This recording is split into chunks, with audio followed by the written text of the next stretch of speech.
What's happening, Captain? Welcome to the channel. My name's Jacob. I'm a previously top 5 ladder player in ADVOU, and I'm going to be analyzing my matches from the Jimcool Winter Classic Tournament. Let's jump into it. Now, this is my opponent for this round. His name is Z Panther. If you're watching this, there's a pretty high likelihood that you're familiar with who this is. Z Panther has a YouTube channel, which I'm subscribed to and have been for the past couple months now, ever since this Boatar video came out. It's great content. It's very informative. I'd highly recommend you check it out if you're not familiar with his content, if you're interested in learning more about ADVOU. Now, it's worth noting that Z Panther has been part of ADV for a while now. He commentates on a lot of the Revival Tours videos. So it's worth noting that this guy is very good at this game, right? And I would definitely say that he's the favorite to win this round. He is massively talented, and I could even tell just by looking at his replays that he's good. Like, he's got a lot of teams, and like they all have similar ideas, but they, he shuffles around the Pokemon in such a way so that I can't quite prepare for one individual thing. Like, my last round, he brought like the same Zapdos to every match, and that was pretty easily exploited, but Z Panther doesn't make the same mistakes. He's smarter than that. But what I did notice about his teams is that he typically liked offensive structures, typically using Metagross and Tyranitar, which doesn't say a lot. Those are some really strong Pokemon in the meta. Both Pokemon are really, really good. So that's something that's hard to kind of take advantage of. But I did use this to my benefit when doing my prep. So when I was prepping for these matches, I was thinking that, Z Panther would also be watching my replays to see kind of what I bring and what he should bring in response. I brought Jinx lead a couple of times, as well as, I believe I brought Jinx lead, and I brought Magneton a couple times. So from that, if he's trying to play around Jinx lead and Magneton, there's a kind of an easy way to do it. Like, firstly, don't plan to bring Skarmory. And, Z Panther didn't actually bring Skarmory that many times in the matches that I saw him play. He only brought it 1 out of 4 times, meaning that, I think it would be a bad idea to lead with a Magneton, because he's just not going to bring Skarmory. And the way that you play around Jinx is by bringing a Lumberry lead like a Metagross or a Tyranitar. Tyranitar can be exploited because if you just Ice Beam into it and then it KOs your Jinx and then you follow up with Dugtrio, they end up losing their Tyranitar and you end up losing your Jinx. It's a pretty even trade, all things considered. But if you brought a lead Metagross with a Lumberry, then I'm in some shambles. So I needed to plan around a Lumberry lead as well as him not having Skarmory. So what I ended up doing for round 1 was I wanted to bring a completely different team. So I went ahead and brought this Mixment's Arrow 4E team. It's got Mixed Salamence with Roar on it. I love this option. It's been really helpful in a lot of circumstances, and it's kind of uncommon, so people don't expect it. This Pursuit Tyranitar for Gengar, of course. With counter, this hasn't come up very much, but it's a useful thing. Fortress, which is pretty self-explanatory. It has spikes and rapid spin, so I'm able to kind of set up my own spikes, which I don't think he was anticipating because I didn't bring spikes once in my previous matches. And it, of course, has EQ and Explosion to handle Tyranitar and Suicune. Then a pretty standard, I don't know why I said standard. This is a very not standard Blissey. Soft-boiled, T-Wave, and Seismic Toss are, but normally you have Ice Beam instead of Counter, and Counter is really, really helpful for Metagross. So I'm pretty prepped for Metagross, all this to say. A Jirachi, which is pretty defensive, has Fire Punch and Toxic to threaten everything to some degree. Serene Grace means that Fire Punch will burn 20% of the time, and Toxic hits everything that can't be burned. So, that's all good.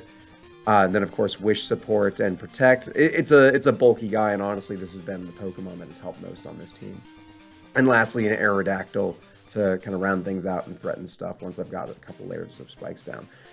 So this was the team that I brought to try and prep for Z Panther, but As we'll see going forward, I don't know how much help my prep did.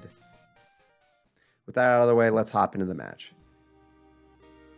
So we both start Salamence, and, initially this seems like not a bad time for us to both throw out our own respective Dragon Claws to see if we can threaten the other one, but my Salamence is actually a little bit slower, so that's not a trade that I want to take.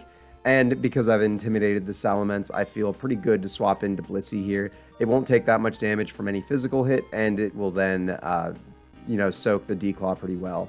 I opt the T-Wave immediately because there's no way a Salamence is staying in on a Blissey. They typically have Ice Beam. And my T-Wave finds the Snorlax, which is pretty valuable. You can't really status Snorlax with much else aside from Burn, and my only way to burn this would be 20% Fire Punch chances. If this has Earthquake, that's not worth taking. So I'm pretty happy to T-Wave this in the chance, to hope for the chance of getting some full paras. And so, threatening Body Slam, I just don't really want to... I don't really want Blissey to take that, so I swap in Tar to put Sand up to threaten the Snorlax so that it's not getting Lefty's healing. He swaps to Charizard in that time frame, and, Charizard doesn't want to stay in on Tyranitar. That's a terrible idea. So he swaps in his Swampert. And I was planning on crunching that Charizard just because Charizard can't do anything to threaten Tyranitar, so it's either a swap or I'm getting good chip on the Charizard. But I instead get some decent chip on Swampert. I swap in Blissey to soak the Surf, and then I believe I want a Seismic Toss here, but the problem with that is that this is actually a substitute Swampert, which, it has a 101 substitute, rather 101 health substitute, so a Seismic Toss is not breaking that at all. And this is something that I was running into on ladder the day beforehand, and it's actually a pretty big problem for my team. So kudos to Z Panther. He really found maybe he just likes this set, but this is a really good set against my team. So if he was planning on me bringing this, then just props to him. I have to Seismic Toss again so that way I can get rid of the substitute. I don't really have much else that can handle that. So I take a Focus Punch. What I do afterward is I swap Blissey out because I can't Soft Boil because of Focus Punch. I could have Seismic Tossed there, but, that just feels like a bad idea. If he Earthquakes me, I lose my Blissey for nothing. So I swap in Salamence because there's no way he's Ice Beaming me on that turn. And so I Intimidate him. The Focus Punch doesn't do very much to Salamence. And over time, I find that I don't think that this Swampert actually has Ice Beam because it ends up swapping out this turn. I couldn't stay there, obviously, because if I lose my Salamence, then I'm kind of lost. But because my Salamence has Roar, that's actually now a good option for whenever that Swampert subs up again. That's if it doesn't have Ice Beam. I don't know that it does or doesn't, but it didn't click it there, and it feels like that's a good option in that scenario. But I opt to swap in my Fortress to get some spikes in the face of Swampert, and he swaps in Snorlax, and this is a really great situation for my Fortress. I can get a spike up, even though he'll probably switch something in to threaten Fortress. Having a spike in this situation is something that I'm really happy to do. Even with Charizard here, and also there is a spike glitch, so if I swap the sides twice, now you can see the spikes. I do have to swap out my Fortress for the incoming Fire move. That does do more than I was anticipating as Salamence. So a second one would kill my Salamence after Sand Chip, but he doesn't know that my Salamence is slower than his Charizard most likely, and he doesn't really know very much about my Salamence either. So he wants to swap out his Charizard for sure. I do opt to Declaw in this situation just to kind of see what comes in, and it does a good amount to Snorlax, especially after this spike, so I'm chipping this guy down pretty good. I go back to Tyranitar just because it's a pretty safe switch unless he EQs, but it's hard to find the play to EQ into Salamence in that situation because, you pick the wrong thing and then you're just losing your Snorlax, which is a really great asset for you. And so in this situation then, I just choose to keep crunching because I feel kind of safe. I know an EQ doesn't normally one-hit KO me. Obviously, he finds a crit, and then I lose my Tyranitar, so maybe that was a poor play on my part, but I figured chipping down the Snorlax was a good option, especially because I don't think he's got a Gengar. I shouldn't really assume that by this point in time, but it really looks to me like a physical offense kind of thing. But, maybe I shouldn't assume that. Down goes my Tyranitar, and I'm kind of sad about that. And this is, I get kind of nervous because of a little bit of luck, and I do really start to misplay. I put in, oh, I thought I brick break there, but I think I'm wrong. I put in my Jirachi to start fire punching this, I guess, just to whittle it down. No, I go back to Salamence, and then he booms on me. Okay, so that's what I do. I don't know that I don't think that that was a great play by me, because honestly, if the Snorlax had -1, that was pretty fine into Jirachi, but maybe I was worried about having Jirachi in and Charizard coming in after the boom, because that could be pretty concerning to me. If he substitutes when I switch, then I don't know what I'm doing necessarily. Since Salamence is so low, that might be a bit of a problem for me. But regardless, I end up losing my Salamence to the Snorlax. Honestly, Snorlax can be kind of a bit of a problem a lot of the time, so, you know, it's not that bad, but I would really like the Salamence for some other stuff in the future, so this is probably a pretty big misplay by me. Now I swap in Arrow, assuming that Charizard is going to find its way in. Charizard looks really good against Fori, Jirachi, and Blissey, so, you know, putting Aerodactyl in here feels like a really great play. And there's no way he stays here with Charizard. So I do a calc to see how much damage my Double Edge does as opposed to Rock Slide, because Double Edge would hit everything a lot harder. And it turns out it has a chance to kill Charizard. So I go ahead and just let it rip. And he does swap the Swampert, and the Double Edge, you know, does a big number on it. And this is a really big win for me, actually. In this moment, I'm feeling pretty good, but he reveals another Rock Resist right behind it, so Aerodactyl's still got some more that it has to do before it can start tearing this team asunder with Rock Slides. So what I choose to do is I swap the Fortress, assuming there's going to be a Meteor Mash, and this did tilt me quite a bit. He got some pretty good luck on me in this scenario, where he Meteor Mashes, finds a crit, and gets the attack raise.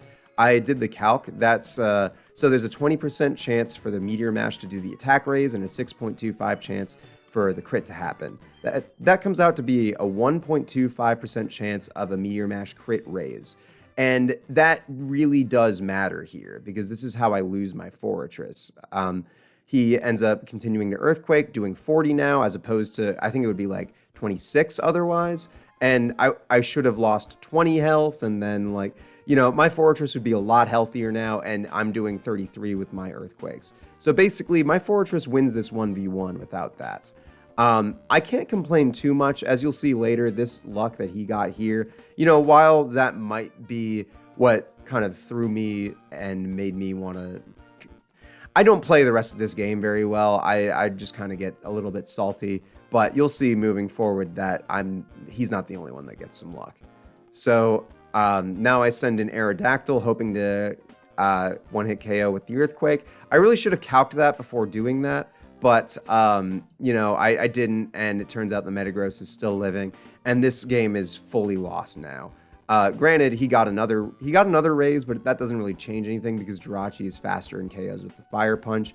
And now Charizard can just do whatever it wants. It can Fire Blast me here, or it can substitute to get a Fire Punch up. Really, and the Lumberry just to kind of catch the only thing that my Jirachi can do to this Charizard. There's just nothing that I can do at this point. I've fully lost the game. It was very well played by Z Panther. Like, honestly, even if the Metagross didn't start killing me with the Meteor Mash raise, I think that he still had some pretty good chances to still win this game. I think that I also could have maneuvered a win without that as well, but, you know, when something like that happens, you kind of... I was already very nervous for this match, and so when that happened, I just kind of started panicking. But, you know, that match is over. Let's hop into the second match. Okay, so for this match, I didn't really know what team I should go with. I felt like it could really go either way between Jinx Gaming and Big Binky. Both of them have their attributes, but he knew that I brought Jinx a couple of times. It's also the team that I'm the most comfortable with out of everything, including Big Binky. I know it was crafted by Jim, and it is a very good team. It feels really easy to play, very fast, very aggressive. I wanted to see if maybe I could clap back and, hit him hard with a team that maybe catches him by surprise. I don't think it should catch him by surprise because realistically, if I brought it before, he should know all the secrets. But all this to say that I was honestly kind of feeling a little bit dejected after the Meteor Mash crit and attack raise, and I was just kind of panicking. So I wanted something that, maybe could bring some of the luck back to me, but I don't know. Now let's hop into the game. So this team really focuses on, this is a special offense team. I should probably talk more about it. One sec. This is a special offense team that focuses on putting the lead to sleep, getting a few calm minds with Jinx, potentially rolling away with a game on turn 1. But Z Panther won't allow that. Like, he's a much better player than that, especially because he knows that I bring this. He wouldn't allow for a Jinx team to roll him over. But the other thing that we have is this Jirachi here to get calm minds and baton pass it to other team members like Zapdos. Zapdos with 1 or 2 calm minds can eat a team alive. A mixed Metagross can really do a number with its Psychics with a boost, and an Endeavor Swampert to trade down. It has Select Berry, so after 4 substitutes, it goes down to 1 health. Then it can Endeavor them down to 1. And, Doug Trio is typically able to clean up from there. Sometimes this Swampert can take multiple members of the team, though. This is probably the biggest asset on the team. So anyway, I end up leading with Jinx, and I want a Lovely Kiss immediately, and as you can see, that misses. Now, the Metagross lead is actually the scariest lead for Jinx, so I think Z Panther is a good player. He knew that I was afraid of this, I think. What happens is, if this is a Lumberry Metagross lead and it uses Agility on turn 1, this team has no recourse. It's like send in Zapdos and hope they don't have Rock Slide, and if they have Boom, lose 2 Pokemon for 1, and you're just at a disadvantage. This is one of the biggest issues with the Jinx team, is a Lumberry lead Metagross, and I just kind of have to hope that he doesn't have it, because if he does, I'm playing at a disadvantage. So I'm hoping that this is a Choice Band Metagross, which, to be fair, is more common than Lumberry lead Metagross. But as you can see, the Lovely Kiss missed, and then he just ends up EQing me, taking me out. That does indicate to me that it is a banded Metagross, actually, because I don't think that regular Metagross EQ does KO. Maybe it does. I'm not actually sure. I should calc that at some point. But because it's using EQ, I say to myself, Zapdos is probably pretty safe here. If he is locked into it, then he can't do anything. So I'm happy to just send out a T-Wave in this situation for whatever comes in. And that switch does indicate to me that this is a Choice Banded Metagross. I think any Metagross might want to... I mean, it might explode in that situation, but Snorlax is a safe switch for Zapdos anyway, so maybe that play could indicate both things, really. Actually, no, I don't T-Wave. I Baton Pass to get in my Metagross for this Snorlax, which is good. I Meteor Mash, but he swaps in his Gyarados, and then at that point, this is a pretty even scenario. Gyarados can EQ me, but it doesn't KO my Metagross. I think I opt to Psychic in this situation. No, I switch to Zapdos expecting the EQ. And the thing about Gyarados is that a lot of the time they can't really scare Zapdos. They might have Hidden Power Rock. Double Edge can do a good bit of damage, but I'm threatening it a one-hit KO. And without a Dragon Dance boost, Double Edge does not KO Zapdos. So I think that this is a pretty good, a pretty safe switch. Now I send out a T-Bolt, most likely. No, I send out a T-Wave to neuter the... Okay, so this is what I was talking about earlier. I do predict the switch and then send out the T-Wave. He chooses to Focus Punch me, but my Baton Pass allows me to pick the best recipient. So I make that Metagross, and I Psychic expecting the Gyarados to come in. He gets full Parad, which, I'm pretty happy with that, obviously.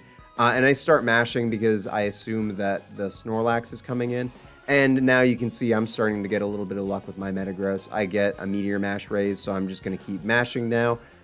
He swaps in Gyarados smartly, and, I get another boost. So I've already kind of made up for my bad luck in game 1. I mean, sure, I missed my lovely kiss with Jinx, but honestly, like, this is balanced out now. And I can just keep mashing here. He's going to EQ, but I lived that. Excuse me. And then I mashed back and killed a Gyarados. Now, I make a really piss poor play here. This Raikou is obviously going to be Thunderbolting me because it's afraid of this Metagross. So I should have swapped to my Dugtrio now, but instead I just take it and then lose my 41% Metagross, which could be helpful. That could live certain hits. So that was a big misplay by me.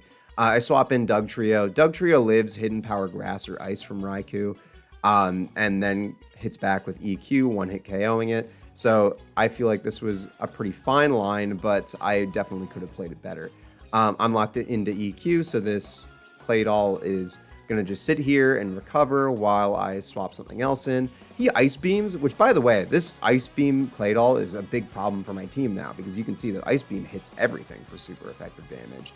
So that's scary. I believe I Giga Drain in this situation to get a little bit of my health back. I don't know what he's going to be doing. He swaps in Tyranitar, so Giga Drain is still pretty good here, but I'm definitely scared out. I believe I go to Swampert now, just to try and do some damage. I get crunched here, and this is another area where I play pretty sloppy. That crunch does 39%, 50% more of that would be roughly 60. So I'm definitely in range to die to another crunch. But I say, you know what? I can surf this to KO it. I don't KO it. I die to the following crunch. If I just swap to Zapdos there, I think I'm a lot safer. Though I don't know, like maybe Zapdos doesn't live 2 crunches. It's dubious, but I don't think that keeping Swampert in there was the best call. I am able to swap in my Celebi to kind of take back some health from this, as well as threaten some other things on the team, like Claydol can't really come in. Metagross can, but Snorlax is still scary. I didn't want to be in on Dugtrio because I didn't want to let the Claydol back in. I don't really have a lot of options for that, especially if it chooses to boom on Celebi. So I really wanted to make the lines of play not so clear. So I go to Celebi instead. I Giga Drain to kill the Tyranitar. The crit didn't matter, of course. And honestly, in this situation, I'm panicking. He's got 3 boom Pokemon. Celebi can't KO the Metagross super easily. It has Hidden Power Fire, but that doesn't even 2-hit KO without a Calm Mind boost. So I'm pretty scared. I do anticipate a Meteor Mash here, so I go to my Zapdos to soak that pretty nicely. But it doesn't even soak it that nicely. It's still a 2-hit KO. And I believe I hang on this decision for 90 seconds, for quite some time, because my tournament life is on the line here. I'm very much losing. So I opt to T-Wave. And my only line of winning this is by T-Waving this, taking the 25% chance, and hoping that it doesn't move. It doesn't, thankfully. And so I believe I start to just T-Bolt here to try and hit it. He swaps in Claydol, and it gets a little bit more regen. This is also very scary. I don't really have easy lines of play against this either. But now that both the Snorlax and the Metagross are paralyzed, you know, maybe there's some chances with Celebi. I say to myself, like, okay, I feel like Zapdos would be a better endgame threat than Celebi. But maybe that was the mistake I made. Regardless, in this situation, I didn't really know the best way to get it. Like, he was probably going to Ice Beam me, and while that might not do that much damage to Celebi, I say, you know what? I think I can 2-hit KO this with Hidden Power Ice. So I try to go for that. Maybe I live the Ice Beam, and I crit it. Like, I fully win this. Okay. I win this game, which is, I'm stoked about it, but I think it's entirely on the back of this crit. That play doesn't even work unless the crit happens. Because if I Hidden Power Ice twice and it does max damage, it's doing roughly 46%. Meaning that, you know, I could KO it with a 2-hit after Leftovers recovery, but it's not that likely. So this play really only works if I get a crit or get lucky twice. So I'm pretty thankful for that. But now I'm left with this Snorlax here, and I say, like, okay, I can totally win this so long as I chip it down a good bit. I do 30 to it, it KOs my Zapdos. I calc to see how much Dugtrio does to it, and I can do enough to the Snorlax to KO it. it will pretty much definitely kill after Sand, so then that would leave the Celebi versus the Metagross in the end game, which is not necessarily great, but with Mash Miss chance as well as maybe a potential crit on Hidden Power Fire, I could maybe even do that. But I actually flat out get the KO, and that determines that I get the win for sure, because now I just EQ. It does a lot of damage. Metagross full para again. That one didn't matter because Celebi would have been faster to get the KO. And that's that. So I really lucked out on this one, which, I mean, it feels good after the first game, but, you know, I think I got more lucky in this game than he did last game. That said, my Lovely Kiss did also miss, so, you know, I think this one kind of went back and forth in terms of luck overall when you consider the first match, but it feels bad to win that way. All right, and lastly, I didn't really know what to bring for their third round, so I went with my third team. That is, I only have 3 teams that I'm comfortable with using, but this one is Big Binky. This is the one that I got top 5 on the ladder with.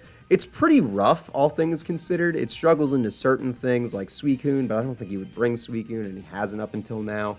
And, you know, because I'm comfortable with it and because I built it myself, there's a lot of surprises that this team has. For example, Black Glass's Tyranitar with Thunder Wave and Roar. It's got Crunch and Pursuit for Gengar. This Cursed Swampert with max special defense and max health can really flip a game on its head a lot of the time. It's got Rest and Starmie to get rid of any spikes that Magneton can, you know, kill. Magneton can kill Skarmory, and then Starmie can get rid of the spikes. So let's hop into the game. All right. And so last game, Salamence v Tyranitar. This is a very common lead matchup. A lot of the time, so my Salamence might have Brick Break, but that doesn't one-hit KO most Tyranitars, and Tyranitar can have Ice Beam, so I have to swap out and go to Big Binky to kind of scout out what he wants. He does have Ice Beam, and thankfully, you know, a lot of Ice Beam Tars, they might be running Ice Beam, Crunch, Pursuit, but they also might be a mixed set that has Hidden Power Grass, so that's really scary to Big Binky, so I even need to swap out again to something else to see kind of what else is happening. He doesn't do much. He goes to Skarmory. And in this matchup here, you know, he's always going to stay Skarmory, so I swapped to Magneton immediately. And I guess he didn't anticipate me to bring Magneton. It is funny that the only time I brought Magneton, it was a match that he brought Skarmory, which he only brought... Like, this is the second time in 7 matches that he brought Skarmory. So this was good by me. Honestly, I was feeling pretty happy to see this matchup and that it worked too, because I get the KO on Skarmory. That crit does matter because Skarmory can live 25% of the time if it's got full special defense, which is the most common Skarmory, though it was pretty likely that the Thunderbolt was going to kill anyway, but that crit is nice. And then he sends out his Tyranitar. I opt to Toxic it because I think that that's going to be a big boon for my team. It's likely a pretty health-invested Tyranitar if it's got special attacks on it. So, you know, getting the Toxic is going to be really helpful. He Fire Blasts me. I'm fine to lose Magneton. It already did what it did. Thankfully, well, not thankfully, Z-Panther actually has a video on getting the most out of your Magneton, and I definitely did not. I think I could have probably gotten a little bit more, but that Toxic is very nice additional value from it for sure, because that is how I end up taking out this Tyranitar. I swap in the Snorlax, and, you know, it turns out that this Tyranitar does have Rock Slide. It's not a very offensively invested Rock Slide, so it's not doing that much, but it is chunking my Snorlax. And because Tyranitar is faster and there's flinch chance, you know, I don't really love keeping Snorlax in here. I end up swapping around a bit, and maybe, I think that was a big misplay for me. I probably could have just EQ'd here to take out the Tyranitar and had a low Snorlax after the fact. But I end up swapping this to Big Binky, and then it soaks up the Rock Slide nicely. But as I mentioned, there's a chance that this Tyranitar has Hidden Power Grass, so I swap back to Snorlax to scout for that, and then he does Hidden Power Grass. So thankfully, I was able to account for the fact that Tyranitars have this, and, you know, I was able to make a good play on it. That Rock Slide miss could have mattered if he got the flinch. If he flinches me, then I'm not able to get this rest off. But if it hit, I would have lived anyway, and no flinch happens. I get the rest in that scenario. It's more likely than not that I get that rest through, but that miss is some good luck. And now we've got a Metagross, and Metagross is pretty much always scary, and I can't leave a sleeping Snorlax in on it, otherwise it's just gonna, I'm gonna accomplish nothing and lose my Snorlax, so I have to swap to something. I end up swapping to Salamence here. I kind of wish I kept the Magneton for this circumstance, because if this is a banded Metagross, then I can swap in Magneton and scout that out, and then keep it locked in, and if it stays Meteor Mashing me, then Magneton just wins. I don't think that this was a banded Metagross, but regardless, no Magneton, can't do it. I have to swap in Salamence, which does live a Meteor Mash, but, it ends up missing anyway. You'll see that gets paid off at some point. I miss a Fire Blast on it at some point. He swaps to Zapdos, and, the Zapdos takes a good bit of damage from this. I do have to swap out in case this is a Hidden Power Ice Zapdos. And so what I end up doing is I go to Snorlax, and this is actually an area where Big Binky pays off. So one of the things about Big Binky is that this is a thick, fat Snorlax. And it's thick, fat so that I can scout out what the hidden power type by Zapdos is. That said, if it's Hidden Power Ice, then I take half as much damage. If it's Hidden Power Grass, I take a little bit more. And then I know that the Swampert is not a good threat in the matchup. However, I could assume that was Hidden Power Ice from trying to hit Salamence. Like, that would be a pretty big brain play if he's Hidden Power Grassing the Salamence just for the future. But he ends up Hidden Power Icing me, and I know it, so now I'm thinking to myself, Snorlax isn't that huge of a boon for me anymore. He's got some physical threats, and I know that Swampert is my endgame now. Or at least I think it is. And so I am going to try and burn some sleep turns here. I burn one, and because of what I just mentioned, I do opt to stay, but honestly, I don't think that was the right play either, but I don't know what would have been better in this situation either, so I think losing Snorlax can be fine. I get the Salamence in, and then I get the Fire Blast miss that I talked about earlier. Yeah, but then he ends up hitting Rock Slide on me, which does the same damage as a Meteor Mash, but it's more likely to hit. So, that Meteor Mash hit could have been impactful. Now I do hit Fire Blast. It leaves Metagross with low health, and I'm pretty happy about that, but the Metagross is, pretty low. The attack raise doesn't matter. I opt to Thunderbolt here just to take out the remaining health without worrying about Hydro Pump missing. Got Zapdos in here. I should have calced this, but I say, you know what? I think Ice Beam KOs from here. Never mind. I swap to Big Binky to take the incoming Thunderbolt, because he would have to Thunderbolt in that situation.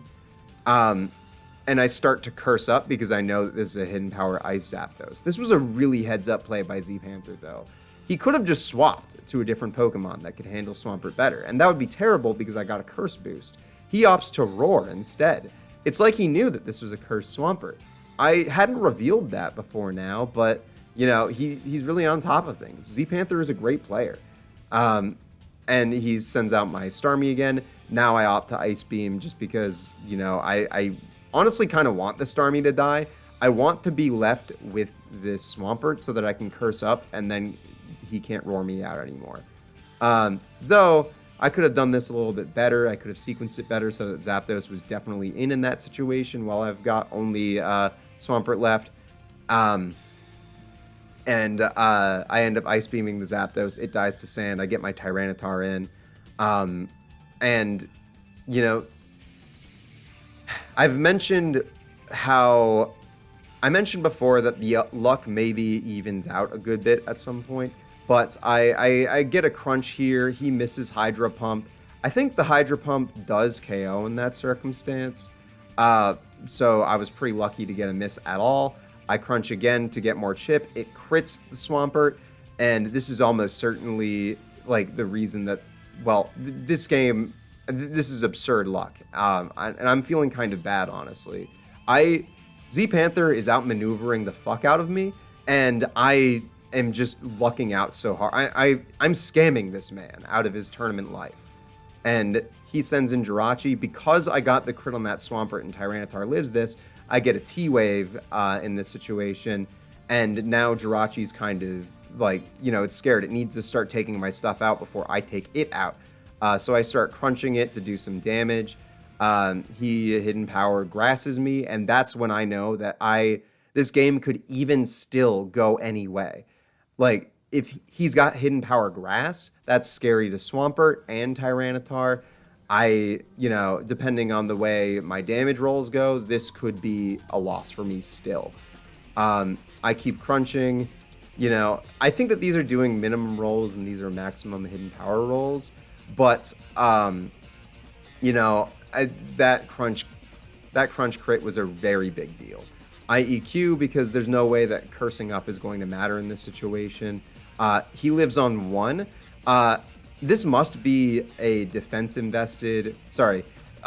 This Jirachi has some level of bulk because I did calc this. This normally does 68 minimum, and these crunches normally do like 26 minimum with black glasses, or maybe it was like 24 or something. Anyway, 21% is very low, so this must have some level of health investment. But I did find out that any Jirachi, like unless it's a negative special attack nature, will one-hit KO Swampert with Hidden Power Grass in this situation. And so the only way for me to win is to get a full para. I get it, and then he loses from the very minuscule chance that I get crits on the Swampert with Crunch and I get a full para on Jirachi. And granted, I do think that Earthquake was a range, so there's a chance that this paralyze or this full para didn't. It might not have mattered if I got better luck with my roll, but I didn't get better luck with my roll, and so I truly scammed this man out of his tournament life. I'm so sorry, Z Panther, for the way that this went. You played very well, and you absolutely deserve to move on in the tournament. But unfortunately, Mons is Mons, and things happen this way. I'm glad I was able to find the right lines. I mean, you can't say that luck works for you because you plan it that way, but I did know my outs, at least in the second match. Like, I spent a long time thinking about the way that I could continue playing, and then I did end up coming back with a little bit of luck. Whereas in the next match, it was just full luck. Actually, I shouldn't say even a little bit of luck. I crit the Claydol, and I think that mattered a lot. All this to say, this guy got skamazed. I'm so sorry. Go follow his channel. He's very worth watching. He's very smart. I hope I get to progress in the tournament. But admittedly, after getting a win like that, I honestly feel kind of bad. Like, I didn't outskill him in any capacity. I did get some good reads every now and then, but I don't know. It just felt kind of dirty. But anyway, thank you guys very much for watching, and I'll see you in the next one.